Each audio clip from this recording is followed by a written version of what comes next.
에베소서 6장 10절 말씀을 같이 보시겠습니다.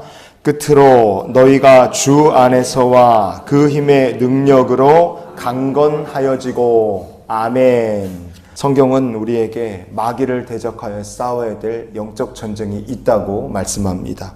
영적 전쟁에서 승리하는 그리스도의 군병이 되기 위해 우리가 기억해야 될 것이 무엇이냐? 오늘 본문의 말씀처럼 반드시 주 안에서 성도가 강건의 복을 받아야 하는 줄 믿습니다.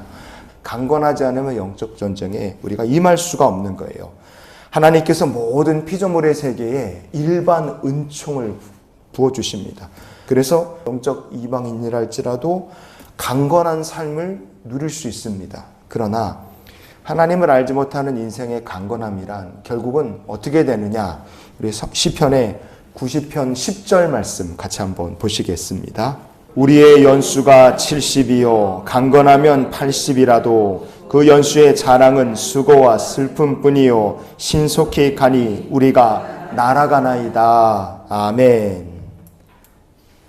우리의 인생이란 게 강건해야 80이라 그리고 그 인생이 신속히 날아간다, 이렇게 모세는 고백합니다.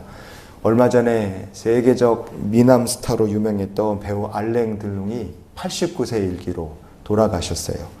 1960년에 출연했던 그 데뷔작이죠. 성공작이었던 영화 태양은 가득히라는 작품에서 그 모습을 보면 그냥 걸어다니는 예술 작품같이 잘생긴 배우분이셨지 않습니까?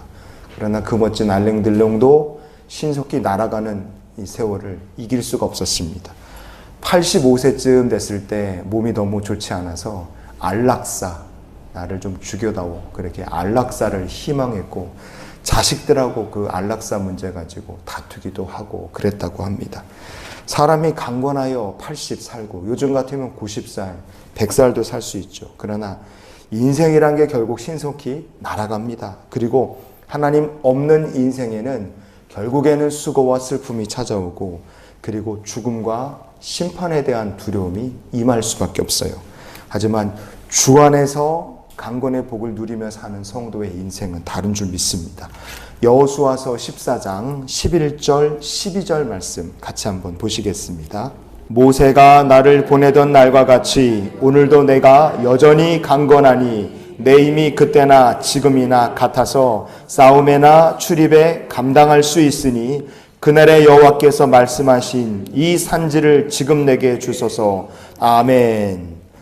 갈렙하고 여호수아가 이 대화를 나눌 때 갈렙의 나이가 85세였습니다. 그러나 이 갈렙이란 사람의 인생을 보면 하나님께서 주신 비전과 소망으로 가득했고요. 그 육체도 하나님께서 주시는 축복, 강건의 복이 있었기 때문에 사명을 감당하고도 남을 만큼 하나님께서 복을 주셨습니다. 여러분, 성도는요, 이 갈렙처럼 그리고 하나님의 거룩한 백성답게 대장 되신 그리스도와 함께 싸우라고 부름받은 영적 군병이기 때문에 우리가 몸도 마음도 그리스도 안에서 강건의 복을 누리며 살아야 될 줄 믿습니다. 여러분의 삶이 이 산지를 내게 주시옵소서. 주님이 나와 함께 하시면 내가 이룰 수 있습니다. 이런 믿음의 사람, 비전의 사람으로 언제나 강건의 복을 받으며 하나님 주신 사명을 향해 달려나가는 인생이 되시기를 축복합니다. 사람은 은퇴 3번 경험한다고 누가 그러시더라고요. 첫 번째는 세상에서 정해놓은 은퇴의 정년이에요. 직업의 정년이 있습니다. 공무원, 일반직, 기능직 다 해서 60세면 은퇴해야 됩니다. 학교 선생님 62세, 그리고 목사님들 같은 경우도 70살이면 은퇴합니다. 세상에는 그 직업에 정해놓은 은퇴 정년이 있어요. 그러나 사람이 직업의 정년 맞아서 은퇴했다 그래서 일 못하고 이제 죽을 날을 기다리는 거 아니죠. 요즘 분들 다 건강해서 직업의 정년 맞아서 은퇴했지만 계속 일하십니다. 소일거리도 하시고 돈도 버시고 사업도 계속 하세요. 그러나 사람의 몸이란 게 더 이상 움직일 수도 없고 근력도 딸리고 몸이 예전 같지 않아서 이제 노동에서 완전히 손을 떼야 될 날이 찾아옵니다. 우리가 더 이상 일을 못할, 몸이 연약해져서 일을 못하게 될 노동의 정년을 두 번째로 누구든지 맞이하게 되는 거예요. 그리고 나서 조금 더 살다가 하나님께서 우리 각 사람에게 다 정해놓으신 인생의 정년을 우리가 맞이하게 됩니다. 그래서 정년 3번을 맞이하는 거예요. 그렇게 마지막 정년, 인생의 정년을 맞이하고 나서 우리가 하나님의 심판대 앞에 딱 가서 쓰는 거예요. 그러면 영적 전쟁은 어떻게 되냐 이거예요. 성도가 직장에서 은퇴했다 그래서 마귀가 시험 안 합니까? 그건 아니죠.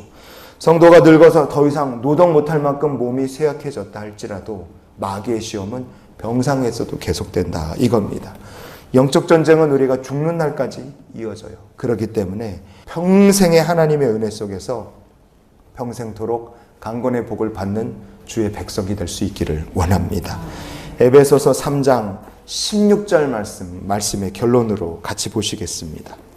그의 영광의 풍성함을 따라 그의 성령으로 말미암아 너희 속사람을 능력으로 강건하게 하시오며. 아멘.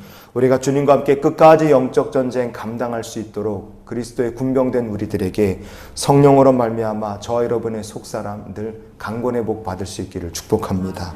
왜 강건의 복을 받아야 됩니까?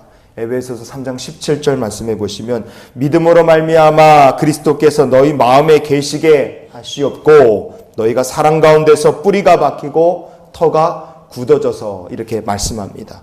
죽는 날까지 영적 전쟁 잘 감당할 수 있도록 그리스도께서 늘 우리 마음에 계셔야 됩니다. 그래서 기도해야 되고요.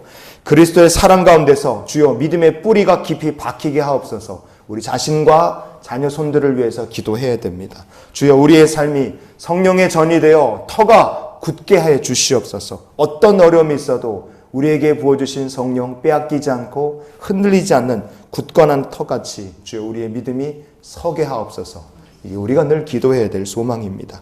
이렇게 기도하며 사는 성도, 그렇게 믿음의 군병으로 사는 것이 쉽지 않습니다. 하지만 우리가 감당할 수 있도록 하나님께서 주의 백성들에게 강건과 위로를 더하여 주실 줄 믿습니다. 다니엘이 지치고 힘들 때, 그가 무력했을 때 하나님께서 선지자 다니엘을 어루만져 주셨고 강건케 하셨어요. 성도가 믿음으로 산 때, 힘들고 어렵고 괴롭다 말할 때 하나님께서 나타나 도우시고 어루만지시며 우리를 강건케 해 주실 줄 믿습니다. 그래서 영적 전쟁에 승리하는 그날까지 우리를 강건케 하시는 주님과 동행하고 오늘을 우리가 이런 기도로 살았으면 좋겠어요. 주여 오늘도 영과 육의 강건함을 주시옵소서. 군인이 튼튼해야 되지 않습니까? 그리스도의 군병이기 때문에 주 안에서 영과 육이 다 강건할 수 있기를 원합니다. 오늘 이런 소망 가지고 사는 주의 백성들이 되시기를 예수님 이름으로 축원을 드립니다.